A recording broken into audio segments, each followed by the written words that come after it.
iingatan ko sarili ko at iingin ako ng bakasyon. So hindi ko inaasang pagkakataon po ako. Sabi ko, alam kong may layunin ng Diyos kung bakit ako pinauwi sa Pilipinas. Yun po, nung pagka-raspa ko, ilang araw lang po ay nag-aral na po sa TESDA. 3 buwan ako nag-aral sa TESDA at biyaya po ng Diyos na pagkaloob ako magturo po. Yun po ay biyaya ng Diyos. Hindi po dahil magaling po tayo. Yun po ay talaga pong ibinigay at ipinakita ng Diyos. Yung pong vision. Dahil madalas po nga panaginipan, nasa barko po ako nananaginip ako na nag-aaral ako. Yun po yung lahat ko nakikita, nag-aaral ako, pero hindi ko alam kung saan ako mag-aaral. So, purihin po ang Diyos sa 3 buwan na yun, marami pong bagay na natutunan at hindi po nasayang ang pag-aaral ko po sa TESDA. Dahil sa kasalukuyan po, sabi ko nga, yung kinikita ko po sa TESDA, mataas pa po ang sahod ko po, dun po sa mga nagtatrabaho manager po sa restaurant. Hindi ko po binagyayabang, kung gusto ko lang pong makita doon, ay grasya at biyaya po ng Diyos. Sabi ko nga, Lord, kung ito pinagkakatiwala mo po sa akin na to, salamat. Sabi ko nga, may dakilan pong layunin ng Diyos kung bakit po ako pinagkakatiwala na magturo. Dahil sa pagtuturo po, marami pong mga kabataan na nakikita kong nangangarap na alam niyo po, wala naman pong masamang mangarap, pero kahit po gaano kaganda ang ating pangarap, kung hindi po natin kasama ang Diyos sa ating mga pangarap, bali wala po ang ating mga pangarap. Lahat naman tayo ay may magandang pangarap.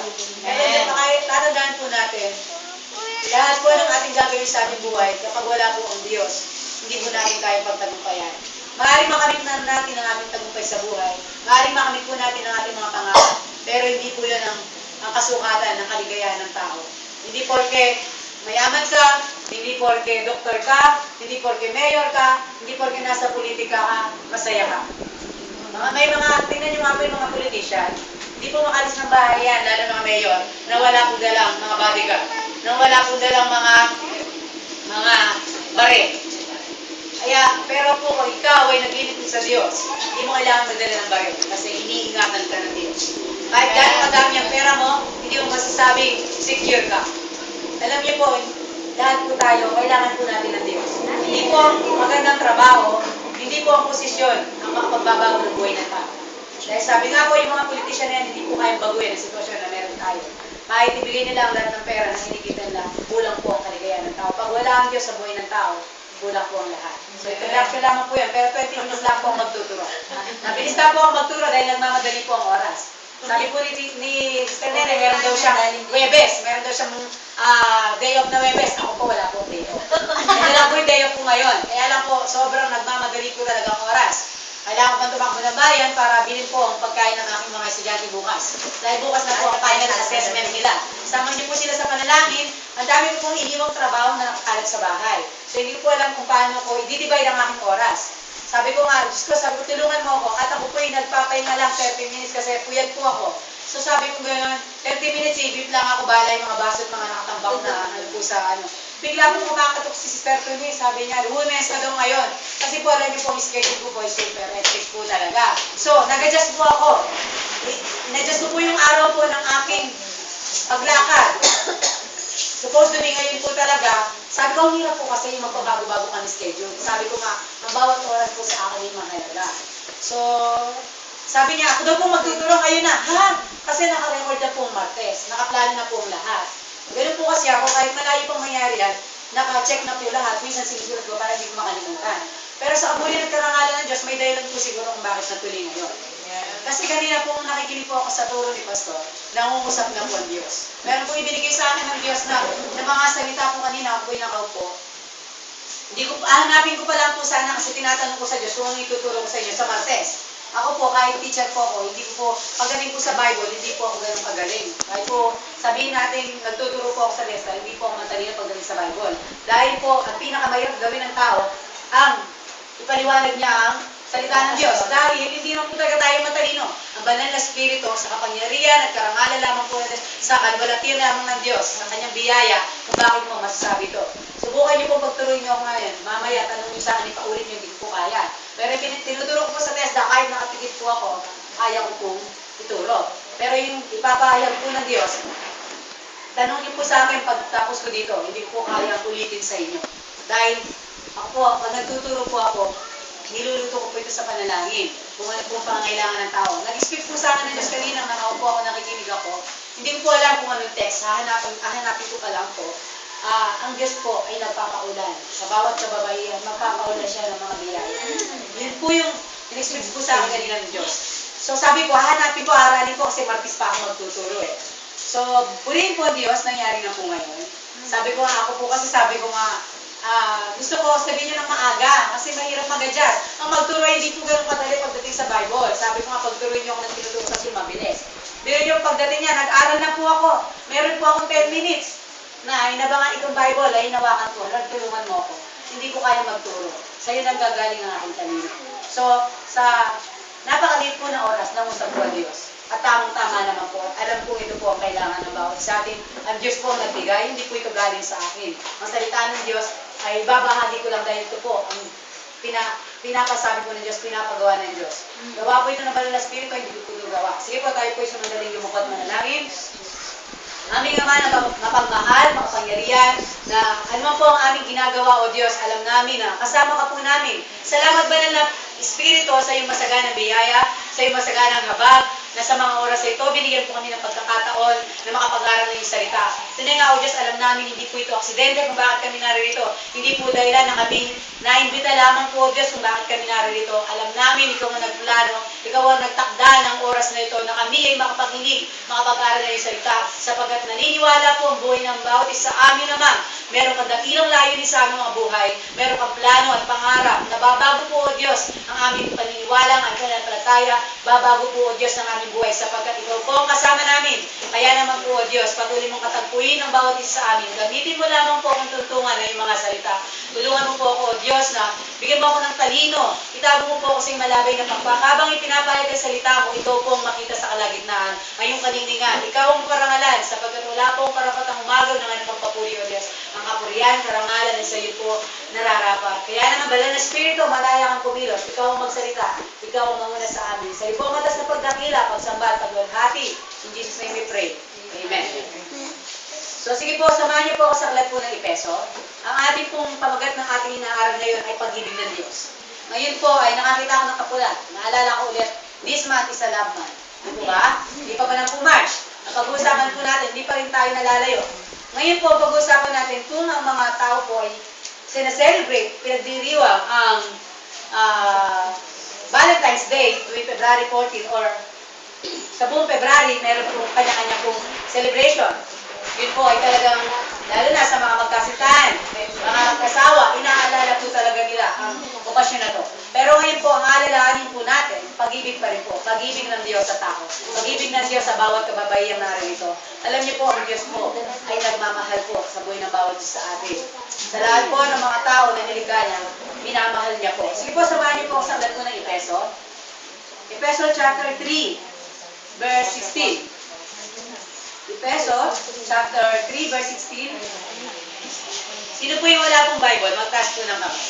Hindi ko naman po kayo bibigyan. Tinitingnan ko lang po. Ayan. Sige po.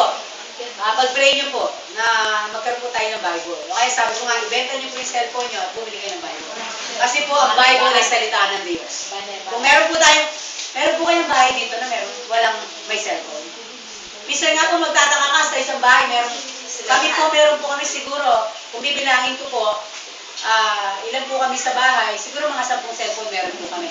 Nanay ko, ate ko, lahat kami. Ako po, 2 cellphone ko, hindi po mayabangan. Pero hindi po yan binigay lang po. Hindi po ako basta-basta bibili ng cellphone. Bago ako bibili ng cellphone, bibili muna ako ng Bible. Kasi ang Bible po, nandyan po ang katotohanan na magpapalaya sa buhay ng bawat sa atin. Ang Bible po ang nagbibigay ng buhay. Bakit? Ang Bible po ay salita ng Diyos. Ang salita ng Diyos at ang Diyos ay isa. Kaya kapag ikaw ay nagbabasa, nakakausap mo ang Diyos. Sige, sabi po niya sa 16, nakita na po ba? Ephesians chapter 3, verse 16. Sabi po dito, hanggang 19 po yan. Inihiling ko ayon sa kanyang kayamanan at kadakilaan, napalakasin niya ang iyong buhay spiritual sa pamamagitan ng kanyang espiritu. 17, naway manahan si Kristo sa inyong puso sa pamamagitan ng inyong pananalig sa kanya upang sa inyong pag-uugat at pagiging matatag sa pag-ibig. 18, maunawaan ninyo kasama ng mga hinirang kung gaano kadakila ang pag-ibig ni Kristo. 19, at naway makilala ninyo ang di matingkalang pag-ibig na ito upang mapuspus kayo na kapuspusan ng Diyos. Ano po yung matingkala? Ano po yung sinabi po sa ibang translation na mababaw?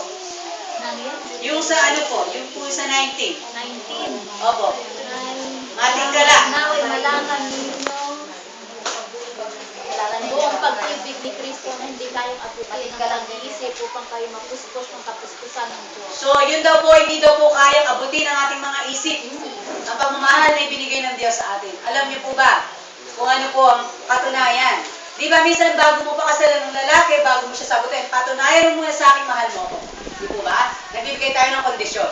Pero ang Diyos, tanungin natin, ano ba ang ibinigay sa atin nung minahal niya tayo? Buhay niya. Ang kanyang buhay, hindi po basta-basta ang binigay niya sa atin.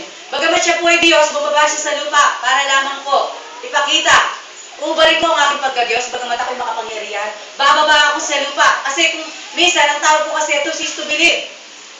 Kung si Jesus po ay nanatili po siya doon sa langit at nagsasalita lang, mararamdaman po ba natin, malalaman po ba natin na talaga po siya po ay Diyos. Kaya, ang kaparaanan po para maabot niya ang tao, siya po ay bumaba dito sa lupa. Ipinanganak, sabi nga po, Espiritu, na hindi naman po nagsiping si Jose at saka po si Maria. Buntis po si Maria na hindi po siya nasisipingan. Wala pong nangyayari ganun sa akin. Meron po ba ang katulad ni Maria? Wala. Isa lang po yun, si Jesus. Kaya si Jesus po ay pinanganak para paniwalaan ng tao kasi mahirap pong putok sa buho. Sabi mo, lumilitaw si Jesus, sinong nanay niya, sinong tatay niya?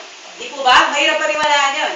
Kaya nga po yun, sumunod lang po ang Diyos sa panuntunan at batas ng tao. E baka kung may census na po nun, sasabihin, pakiwan nyo nga ang birth certificate ni Jesus. Saan? Natin kukuhanin. Wala siyang record.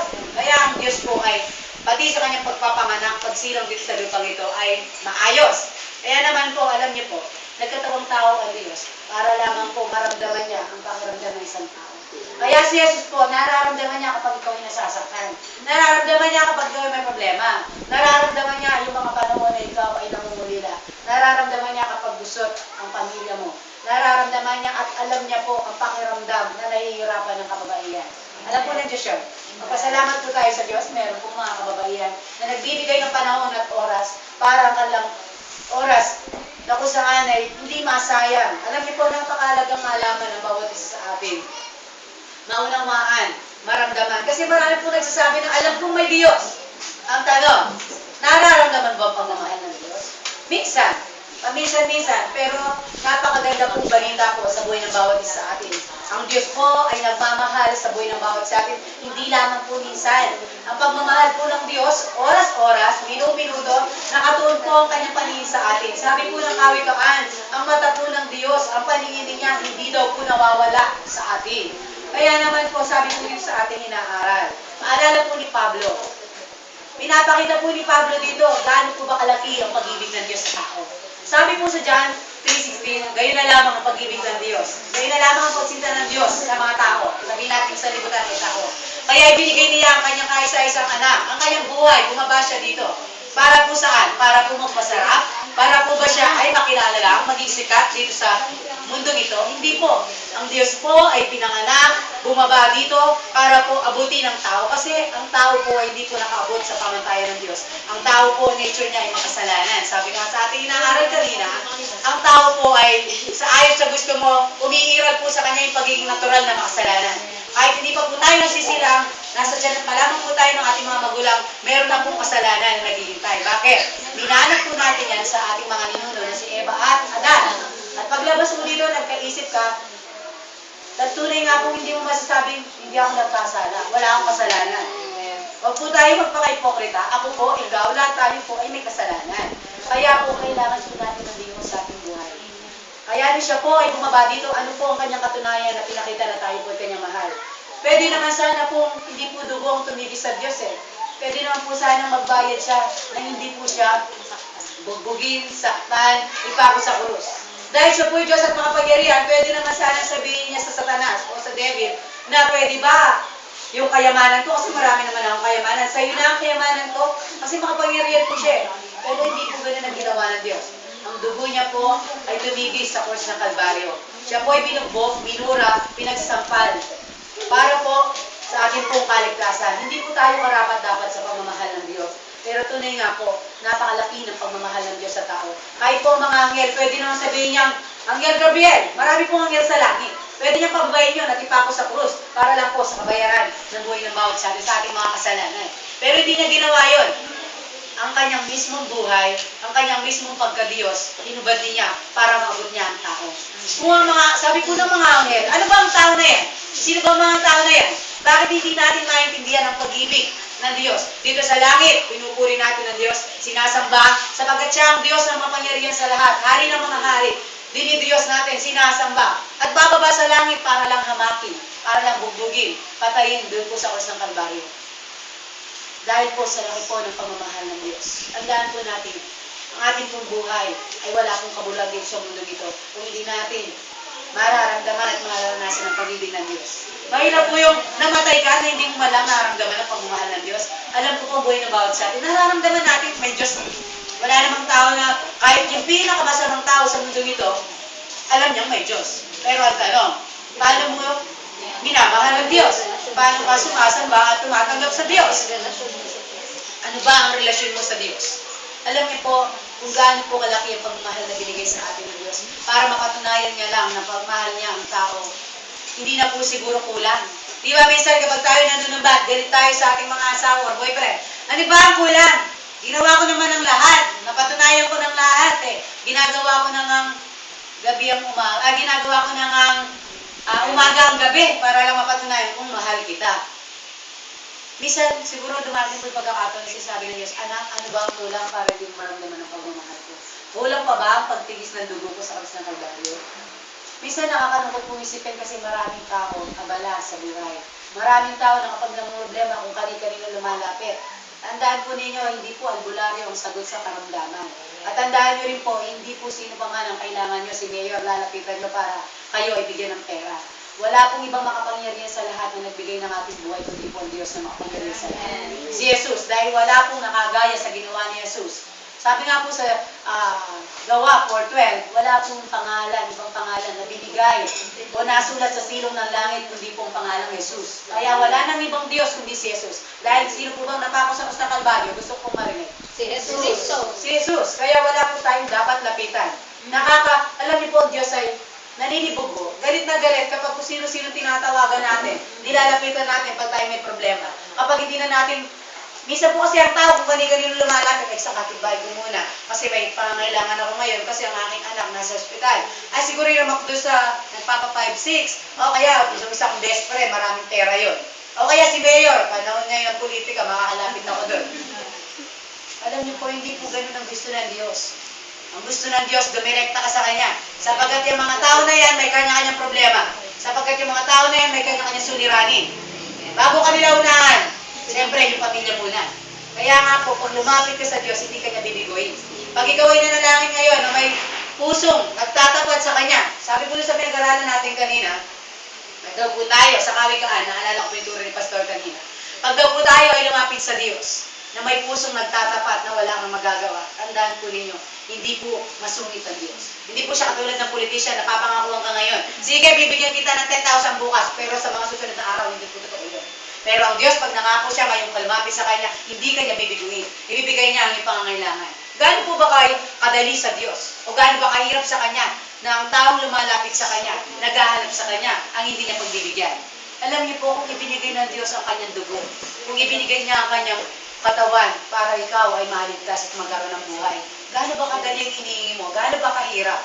Kahit gaano kalaki ang karamdaman ng isang tao, kaya pong pagalingin ng Diyos. Sapagkat ang Diyos ay makapangyarihan sa lahat. Hindi kayang limitahan ang kapangyarihan ng Diyos. Kaya nga po ngayon, sino po ba ang lalapitan natin sa mga panahon na hindi natin alam ating gagawin? Huwag po kayo lalapit kasi may lagnat ko, nabati daw, hindi po totoo yun. Nabati, nagpunta kayo sa mananawas, hindi po totoo yun. Yun po ay tao lang.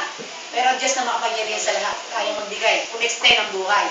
Ang mananawas po, hindi niya po kayang patagalin, kahabayan ng kanyang buhay. Pero ang Diyos na makapangyarihan sa lahat, ang Diyos na nagbibigay ng buhay at lakas sa tao, kayang-kaya niya pong ibigay ang lahat ng pangangailangan mo kung magtitiwala ka sa Kanya. Alam niyo po, sabi ko nga po, marami po sa amin, hindi po kami lumapit sa albularyo para po kami gumaling. Dahil ako po'y nagkaroon din ng karamdaman. Ang aking po karamdaman din po, nagkaroon po ng problema sa heart ko. Pero hindi po ako pinabayaan ng Diyos. Sabi po ng doktor, bawal na po sa akin na magganto, magganyan. Sabi lang po ng doktor yon.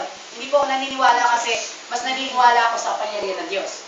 Nagkasakit din po ako, spinal cord ko, muntik na po akong ma-operahan. Kailangan ng 400,000. Pero, bagamat may pera na na pampa-opera, libre lang, sagot ng kumpanya namin. Pero hindi ko po yung tinignan. Ang tinignan ko po ang magagawa ng Diyos. Dumating po kasi yung time na nag-lapse na po yung binibigay sa akin ng kumpanya. Ano na lang, kung meron ako, pananampalataya lang po. Hindi po pinagpulutan ng Diyos na ako po ay ma-opera ng spinal cord. Nagano lang po ako, binigyan po ako ng wisdom ng Lord. Nandun pa lang ako sa ako po ay nag-therapy. Almost 3 months po ako nag-therapy. Pinagaling po ako ng Diyos. Ganun po ka pagmahal ng Diyos. Ano bang mahirap sa Kanya? Wala naman pong mahirap sa Diyos. Dahil sabi po ng Diyos sa Kanyang salita, ito pong lupa na ito, ituntungan lang niya. Gano'n po kalaki ang Diyos, tuntungan niya lang palang lupa. Ano po bang mahirap na pinagdadaanan ninyo? May problema kayo sa asawa. Wala pong imposible sa Diyos. May problema po kayo sa anak. Isumbong niyo po sa Diyos. Ano man ang problema na inyong pinagdadaanan? Kaya pong sagutin ng Diyos yan. Kung kayo po ay pagod na, lumapit po kayo sa Diyos. Sapagkat sabi ng Diyos, na magsiparito kayo. Lahat na kayo ng papagal, lahat na kayo ng problema, bibigyan ko kayo ng kapahingahan. Alam niyo po, minsan, kahit po ang ating mga mahal sa buhay, hindi tayo maintindihan yan. Minsan, sobrang naghahanap tayo ng kakampi. Sobrang naghihintay tayo na maunawaan tayo, pero minsan hindi natin makuha yun eh. Pero ang Diyos po, kahit na anong panahon, kahit na anong sitwasyon, hindi ka kayang iwanan, hindi ka kayang pabayaan. Sabi nga po, lagi niyo pong alalahanin, ang pag-ibig po ng Diyos sa tao ay napakalaki. Hindi ka nilikha ng Diyos para may problema. Hindi ka nilikha ng Diyos para maghirap. At hindi ka lalong nilikha ng Diyos para mawala ng kwentang yung buhay. Nilikha ka ng Diyos para pagpalain. Nilikha ka ng Diyos para pagalingin sa karamdaman mo. Nilikha ka ng Diyos para ibigay ang lahat ng pangangailangan mo. Pero po, ang nais lamang po ng Diyos. Kayo, halimbawa, nandun ako, nauuhaw po ako, hindi naman po ako lumalapit sa inyo, bibigyan niyo po ba ako ng tubig? Siyempre hindi. Kung alam niyo, halimbawa kung marami akong pera, alam niyo marami akong pera, hindi kayo lumalapit, bibigyan ko ba kayo? Hindi.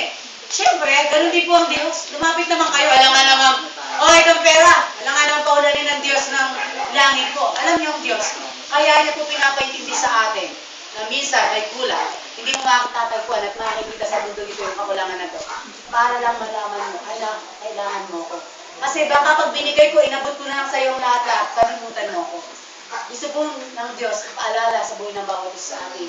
Hindi sino pa man ang tao ang lalapitan mo. Sapagkat ako ang Diyos na nagbigay ng buhay, na nagbigay ng dugo, nabuwis ng dugo doon sa krus ng Kalbaryo, para ikaw na makasalanan at ako na walang pag-asa, magkakaroon ng buhay at pag-asa.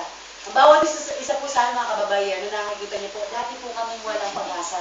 Dati po nasubukan lamang po kami ng Diyos sa panahon na hindi po namin alam ang gagawin namin. Sa panahon na bigong-bigo, sa panahon na nasasaktan. Alam niyo po, kalokohan po yung mga narinig yung sinasabi nilang kapag nagbasa ka ng salita ng Diyos, mababaliw ka.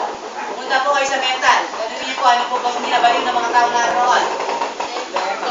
Meron man sigurong nabaliw sa salita ng Diyos.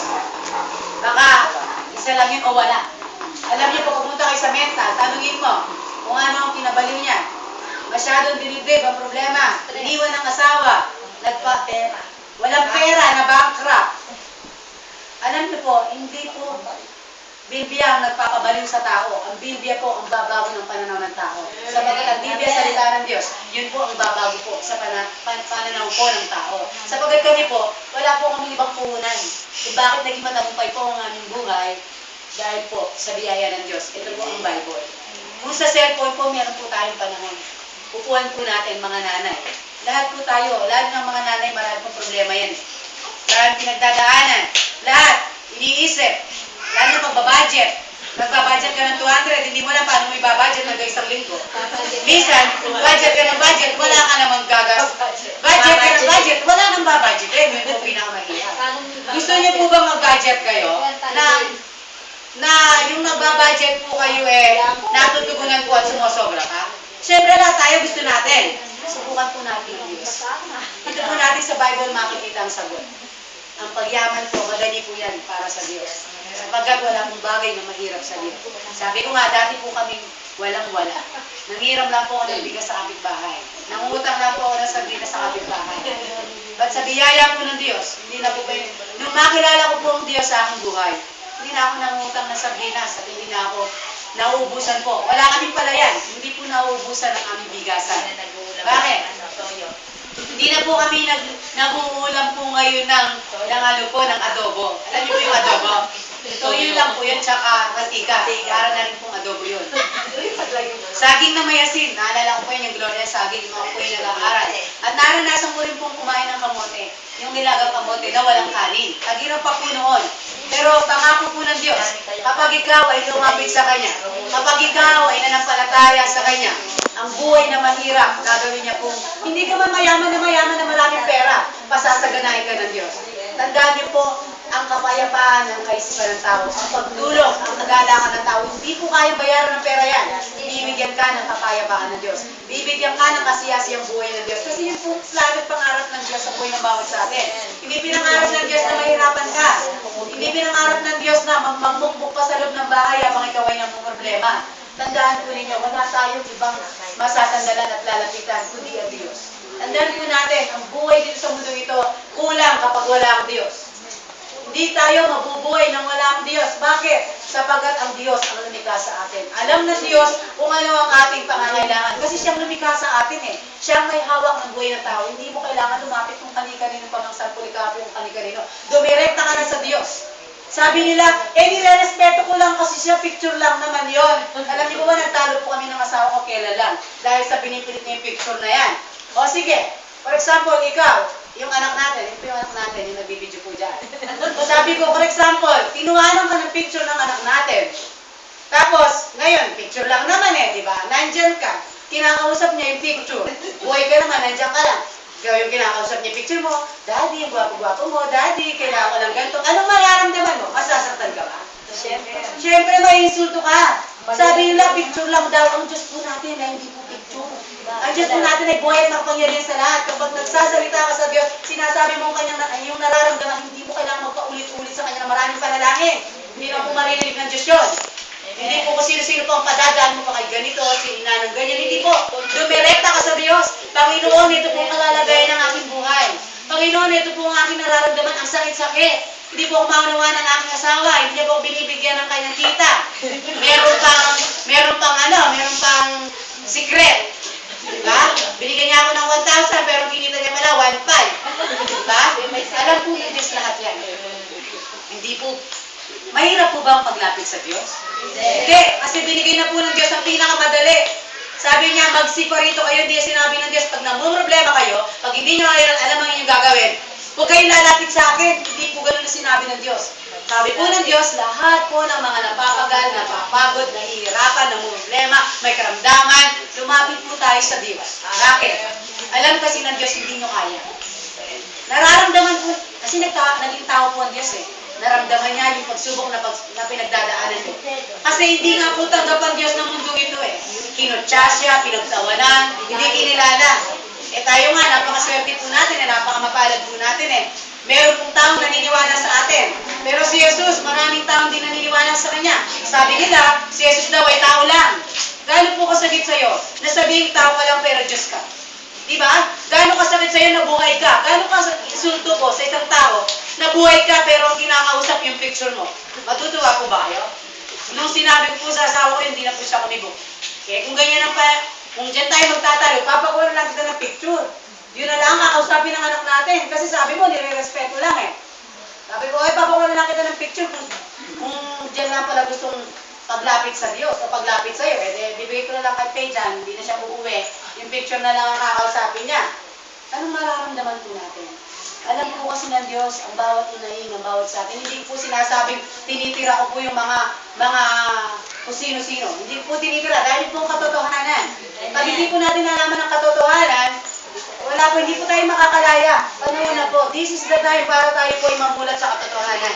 Walang ibang Diyos kundi si Jesus. Walang ibang Diyos na babago ng buhay niyo kundi si Jesus.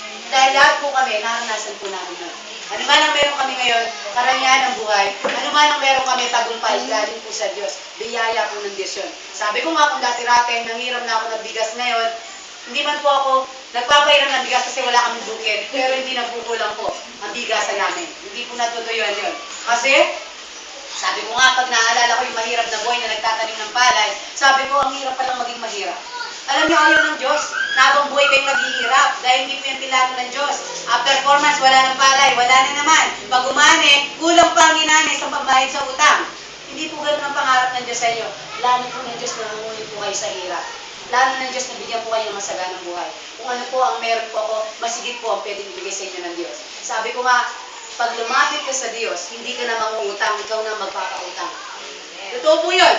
Hindi po kayabangan yun. Totoo po sinasabi ng Biblia kasi biyaya po ng Diyos, wala na po akong utang. Marami na po akong pautang. Samahan niyo po akong magdasal na ibalik na po yung mga anak utang ko. Samahan niyo po ako. Kaya ako po pwede po kayo lumapit sa akin, humingi ng advice. Ngayon, ito na po ngayon ang aking pong panuntunan. Binago ko na po ang prinsipyo ko. Pwede po kayo lumapit sa akin, humingi po kayo ng advice kahit ano, pwede po natin pag-usapan. Huwag lang pera. Kasi ayoko masira relasyon natin sa isa't isa dahil po sa pera. At tandaan niyo po, hindi po ako babago ng buhay ninyo. Ang magbabago ng buhay niyo ang Diyos. Huwag niyo po ako lalapitan, baka sabihin magaling po, hindi po ako magaling. Wala pong ibang magaling kung hindi po yung Diyos na nasa langit. Wala pong dapat parangalan kung hindi po yung Diyos sa langit. Bakit naman po meron po kami ngayon na tinatamasang tagumpay dahil po sa biyaya ng Diyos? Sinisigurado po sa inyo kapag kayo po ay naglingkod ng tapat, lumapit sa Diyos. Pinakialam niyo ang kalalagayan niyo sa Diyos. Tandaan po niyo, wala pong halong biro. Kasi yung mga tao, pag nangako, napapako. Pero pangako ng Diyos, kung ikaw ay lalapit sa Kanya, hindi ka niya bibiguin. Tandaan po ninyo, lahat ng nangyayari sa buhay mo, alam ng Diyos. Kahit yung pinaka-miserable, kahit yung pinaka-magulong buhay niyo, alam ng Diyos yan. Dahil sabi po ng Biblia, yung kahit po kaisa-isang bilong ng buhok mo, alam niya po. Kaya wala po tayong maitatago.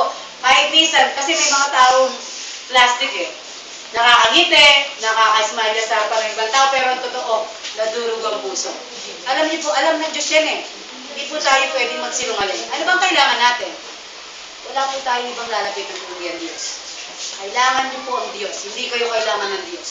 Tao po ang may kailangan sa Diyos. Kung gusto niyo magkaroon ng buhay, sabi nga po, kung ikaw ay lalapit sa sampalataya sa Diyos, ikaw ay magkakaroon ng buhay na walang hanggan. Ano po yung buhay na walang hanggan na to?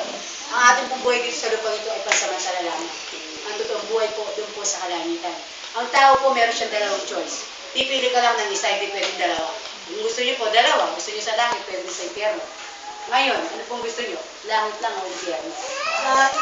Siyempre langit. Diba? Alam niyo po, hindi po kasi nungalingan, meron pong impyerno. Marami pong nagpapatunay na nagsasabing nakarating sa impyerno, namatay at nabuhay. Para lang po ipahayag ng Diyos na merong impyerno. Hindi ko po kayo tinatakot. Baka sabihin nyo, ayoko na mag-inig doon. Meron palang impyerno, baka mapunta ako sa impyerno. Hindi po. Kung hindi kayo mapupunta sa impyerno, kung magkakaroon kayo tunay na relasyon sa Diyos, kung kayo po ay sasamba sa totoong Diyos na lumikha ng langit at lupa, walang iba kundi si Jesus.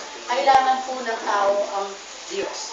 Mga kailangan po pa, ulit-ulit sa sabi, gusto nyo magkaroon ng buhay na kasiyasiya dito sa mundo ito.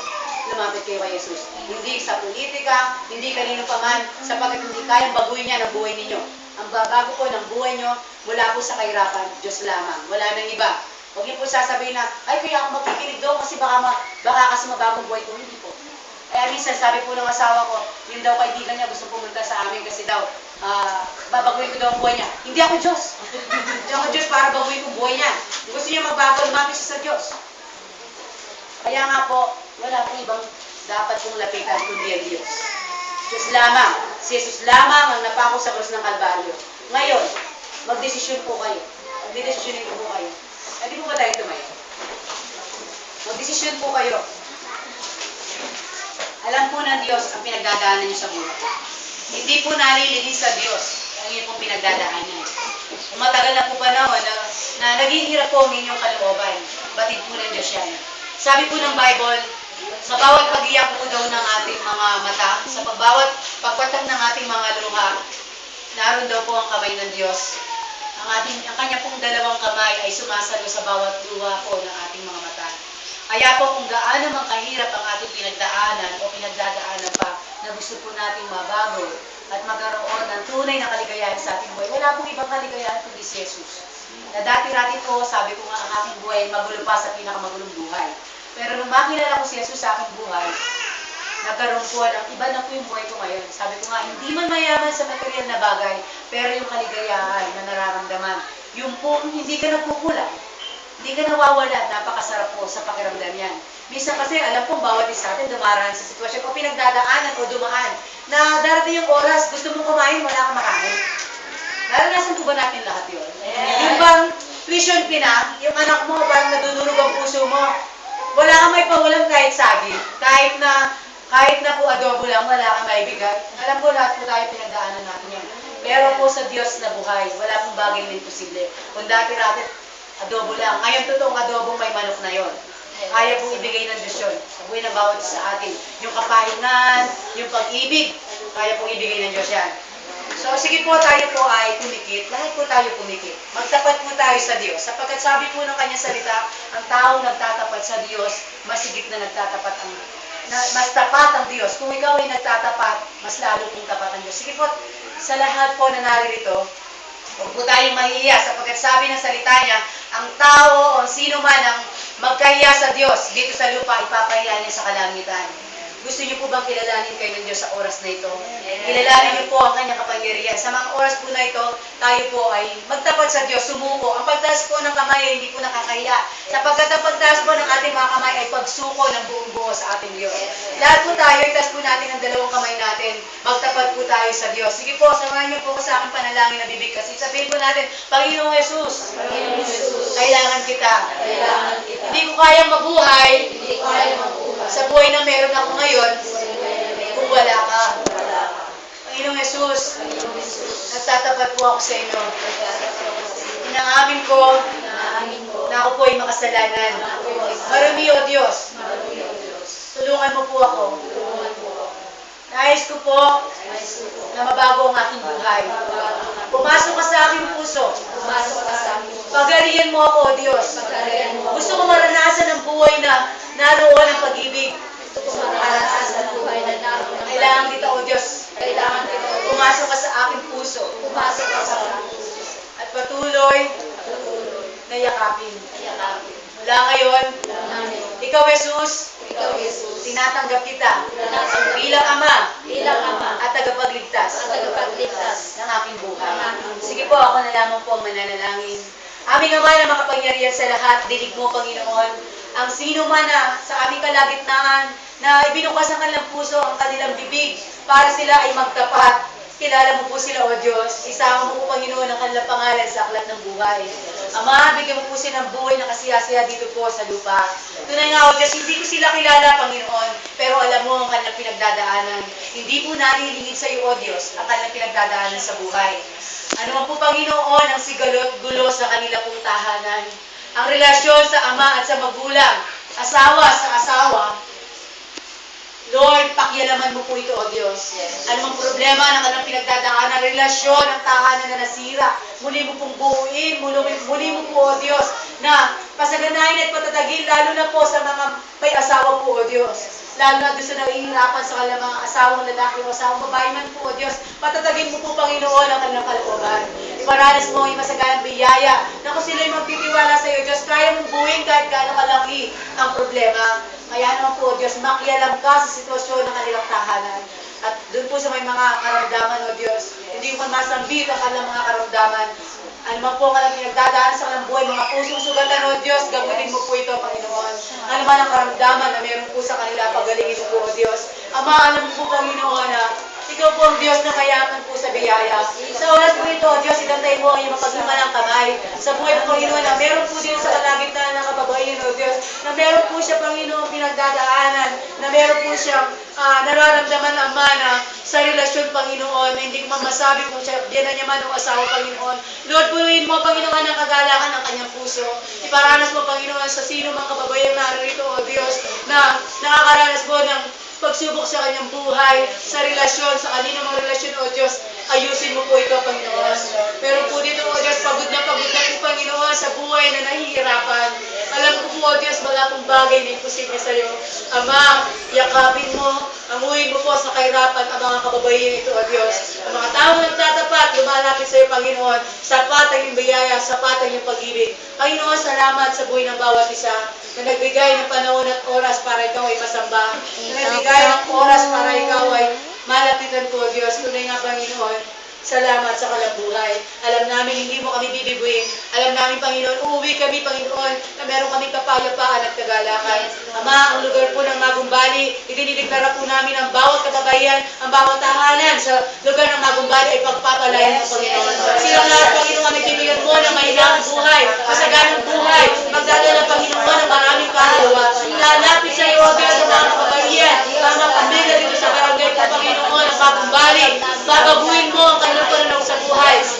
pagpapala po, Panginoon, hindi sila mahihirapan at mauubusan ng pagkukunan ng yaman. Ama, maging po ang simbahan ito, ang panambang ito, O Diyos.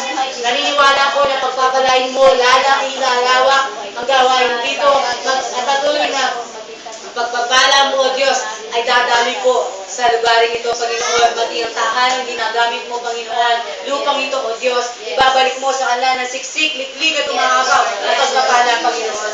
Ama, salamat. Tunay nga, O Diyos, marapat na sa iyo ibalik ang walang kapurihan, pagsamba at pagdakila. Lalabas po kami na meron kaming kagalakan at pag-ibig, O Diyos. Marapat na ibalik sa iyo ang walang kapurihan, pagdakila at pagsamba sa tawang pangalan ni Jesus. Amen.